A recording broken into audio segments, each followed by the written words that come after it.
Hi, meses. Hapon na naman, honey. Sobrang init kanina eh. Ako hindi man lang makatulog. Ako pa na may perming naidlip meses pagtanghali. Kaya lay pagkaganay namang katindi ang init ay hindi ka mapapaig. Ay maiba ko eh. Ano kayang aming ulam pang hapunan mamaya? Kayo meses, mayroon na? Ano ulam ninyo mamaya? Ay wala pa nga din meses ay. Baka maya-maya may dadaang naglalako ng isda. Ay di yun na lang ang siya naming ulam pang hapunan. Oh! Ay ano nga pati meses ang naglalako ng isda si Marjorie. Isda! Bele na galonggong boraw! Isda! Anong isda? Ayang iyong lako, meses? Abaho! Ay sa hagot ng boses kong ayo hindi pa ninyo narinig, ay kayo naman pala'y mahihina ang tainga yan. Boraw at galunggong, parehas ang kilo 250. Kung kayo namamahalay, kayo huwag bumili. Baka kayo katulad lang din ng iba diyan. Imik pa ng imik ng kung ano-ano, hindi naman pala bibili, nakakasira ng hanap buhay. Sabihin ninyo kagad kung kayo bibili o hindi at nang ako'y hindi naaabala. Pabili, 1 kilong buraw sa akin. Ako din, 1 kilong buraw. Ay meses, ako nga'y pahiramin mo muna ng 200. At ang pera ko lang hawak kay Uho asi 50. Ay pandadagdag ko lang. Hayaan mo, mamaya pagsibig ng asawa ko galing sa trabaho, ay isasauli ko na din sa iyo.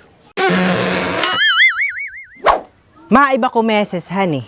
Itong sinimpa ay nakasabay kong bumili ng isda kay Marjorie noong 1 linggo.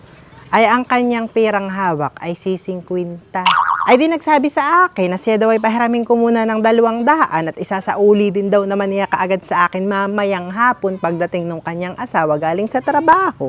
Ay ang sa akin naman, isasauli mo din naman pala mamaya. Di hala, sige, kay pahihiramin ko. Di ba gameses? Ako naman ay hindi ganyan yung kasama ang ugali para si pagdamutan ko ng halagang 200 ay isasauli din daw naman nga pati kaagad naman mamayang hapon. Di ba ga? O ay sa madaling usap, ay siya nga aking pinahiram. Tapos ay maya-maya ay dumating na nga yung kanyang asawa galing sa trabaho. Ay di ako na itong nagkusang pumunta doon sa kanila at kinukuha ko na nga yung aking 200. Ay kaya naman kinuha ko din kaagad ay ako'y may paggagamitan na yun kinabukasan at ipagbabayad naman ang bill ng tubig. Ay aba, ang sagot sa akin meses ni Nimpay, ito palang kanyang asawa ay may mga binayaran din ay hindi na nakapagtira, naubos na. Ay kinabukasan na lang daw niya ako abutan. Oh, ay ano namang magagawa ko? Kahit siya ay aking sampigahay, siya ay walang maiibigay sa aking 200. Ay di sabi ko, sige, bukas, okay. Ay by din na, dumating na ang kinabukasan, meses. Ako na uli ang nagkusang pumunta sa kanya. Ay ako'y nabigo na naman, meses. Hindi ko na naman nakuha ang aking 200. Ay hanggang ngayon, mahigit 1 linggo na hindi pa rin sa akin na isa uli ang aking 200. Ay sino namang hindi maiiyamot, meses? Ayan ngang sinimpay. Humiram din sa akin. 280. Ay sabi, ganayon din kagaya sa iyo. Ibabalik din mamaya. Sa makatuwid, di inabutan ko siya ng 280. Ay ako naman yung tipong pagka may humiram sa iyo ng pera, hindi ko sinisingil. At ang sa akin, magkusa kang magbalik, di ba ga? At alam mo naman kayo humiram, di ba ga? Wari ko na may hindi mo malilimutan. Sabihin na nating makaligtaan mo nung araw na yun. O kaya hanggang kinabukasan hindi mo naaalalay. Pag naman tumagal na ng mahigit sa 1 linggo, nakay iba na ayun, meses, di ba ga?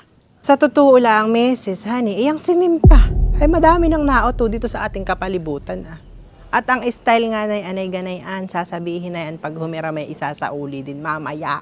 Ang pangako niya ay laging mamaya. Kaya nga ang tawag ko na diyan, meses, ay si Mama Nimpa.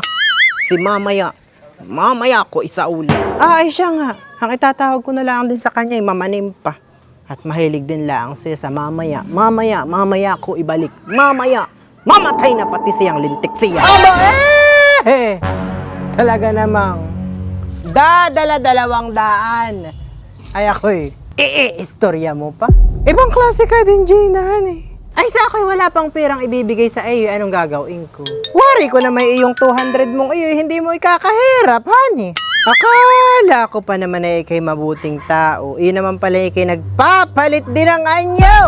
Meses, yung mga ganayang bagay ay dapat ay hindi mo na iniistorya kung kani-kanino. Sa halagang 200, maninira ka ng kapwa mo. Mag-isip ka, Mrs. Mag-isip ka! At talagang kaya mo palang pumatay, honey, sa halagang 200. At sabi mo mamatay na sana ako Mamatay na sana yung sinimpa. Ano, Mrs.? 200 na yun. Kung alam ko lang na ganyan pala ang pag-uugali mo, sana hindi na lang ako sa ng hiram ng 200. Nag-taste na lang sana kami ng pamilya kung kami walang ulam nung gabi ngayon. Oh, sa ayun na itong natitira kong pera sa bulsa. Ito'y 72. Uwintahin mo kung magkano pa ang balansi ko sa iyo. Magaling kaya sa matay. Gusto ko sanang ibalibag sa mukha mo itong 72 Kaya lang ay huwag. Masama ayun. Baka ako'y mabusong at ito'y kwarta. Kaya pwede! Sa sahig. Kunin mo. Lintik!